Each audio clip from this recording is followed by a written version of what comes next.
17 লক্ষ কোটি টাকা পাচার হচ্ছে। এখন শুনছি কয়েকদিন আগে খবর এসেছে 22 লক্ষ কোটি টাকা পাচার হচ্ছে শেখ হাসিনা।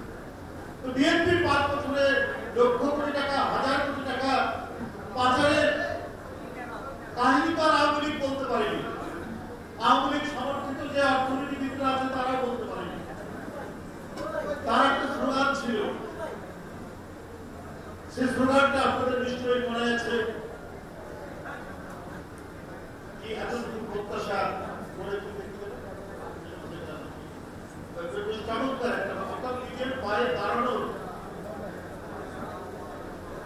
প্রচেষ্টা, একটু প্রচেষ্টা, সামান্য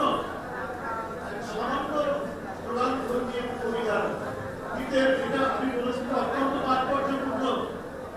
আমার মনে আছে আমি প্রায় বিএনপি প্রভাবে যাচ্ছি। সারা বাংলাদেশে তিনি হাঁস মুরগি দিচ্ছে, সারা বাংলাদেশে তিনি দরিদ্রদের মধ্যে ছাগল দিচ্ছে, নিজের পায়ে দাঁড়ানো, অর্থনৈতিকভাবে স্বাবলম্বী হওয়ার প্রচেষ্টা। উনি তখন সরকারে নেই, তার দল সরকারে আছে, সরকারে নেই। তার সমর্থন অনুযায়ী তিনি গ্রামের সেই সমস্ত দরিদ্র মানুষ, হতদরিদ্র মানুষকে তিনি ছাগল দিচ্ছে, হাঁস মুরগি দিচ্ছে, এবং যারা মানসিক প্রতিবন্ধী, শারীরিক প্রতিবন্ধী, তাদের তিনি কম্পিউটার দিচ্ছে। এইভাবে তিনি সারা দেশে তার রাজনীতিটা শুরু করেছে। জনকল্যাণ, মানব কল্যাণ, দরিদ্রদের মাঝে কাজ করার মধ্যে, এবং যার কারণে বাংলাদেশের অর্থনীতি ছিল মজবুত অর্থনীতি।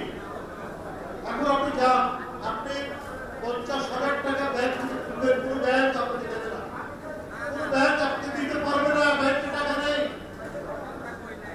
এত বয়ান তৈরি করা হয়েছে, এত চেতনার কথা বলা হয়েছে, কত গান গল্প, কত কিছু চেতনার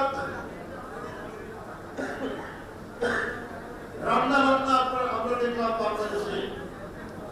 সেখানে কত পৃথিবী, কত সাংবাদিক, কত ধরনের মানুষ সেই কোরাসে গলা মিলিয়েছে, তার কোনো ইয়াত্তা নেই। কিন্তু আজকে টাকা নেই, আজকে কোথাও কোনো পয়সা নেই। এমন ভাবে তারা লোপাট করেছে, লুট করেছে। সেই লুটের নিদর্শন এখন মাঝে মাঝে আমরা পাচ্ছি যে যার কাছে সমস্ত প্রাইভেট ব্যাংক দিয়ে দেওয়া হয়েছে, তুলে দেওয়া হয়েছে। একবারে চেষ্টা ছিল শেখ হাসিনার বাপের সম্পত্তি, যখন যা মনে করেছে তাই করেছে। একটার পর একটা ব্যাংক দিয়ে দেওয়া হচ্ছে শাহ আলম। সেই শাহ আলম এখন দিল্লিতে শেখ হাসিনার কাছে পৌঁছে দেওয়ার জন্য 2,500 কোটি টাকা দিচ্ছে।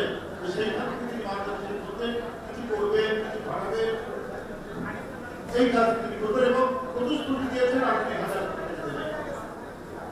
আরেকজন নেতা শেখ হাসিনা একবার ডান হাত মাহমুদ হক হাকিম, তিনি বিদেশ থেকে হয় ইন্ডিয়ায় আছে অথবা অন্য কোনো দেশ থেকে বাংলাদেশে তার এলাকায় একটা বেশ বড় ধরনের এলাকা নিয়ে বিশ্ববিদ্যালয় ওপেন করছে, উদ্বোধন করেছেন কালকে। হাও, কিভাবে সম্ভব?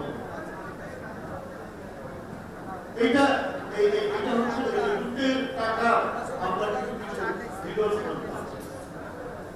তারেক রহমান সাহেবের অনেক অপপ্রচার দিয়েছে, যেমন ধরুন মালয়েশিয়াতে তার অনেক কলকারখানা তারেক রহমান করেছে। আপনি 15 বছর 16 বছর তারেক রহমানের কারখানার নাম কি, তার শিল্প প্রতিষ্ঠানের নাম কি শেখ হাসিনা আপনি তো বলতে পারেননি, আপনি তো জানাতে পারেননি। বিএনপি ক্ষমতায়, বিএনপি রাষ্ট্র ক্ষমতা পরিচালনা করছে, দেশনেত্রী বেগম জিয়ার প্রধানমন্ত্রী, অথচ আপনি সরকার কণ্ঠে বাংলার এক প্রান্ত থেকে আরেক প্রান্তে তারেক রহমানের বিরুদ্ধে উৎসাহ দিয়েছেন, অপপ্রচার করেছেন, অপকীর্তি ছড়িয়েছেন, অথচ বিএনপি আপনার বিরুদ্ধে কোন ধরনের ব্যবস্থা নেই, মেনে নিয়েছে। এটাই হলো বিএনপি। আর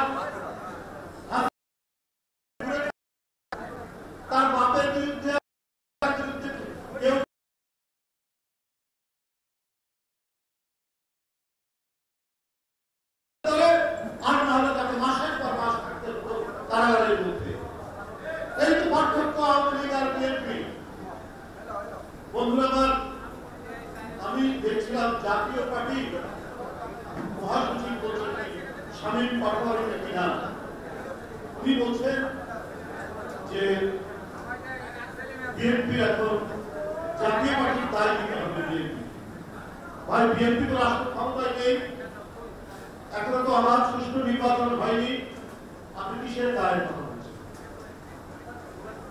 সেখানে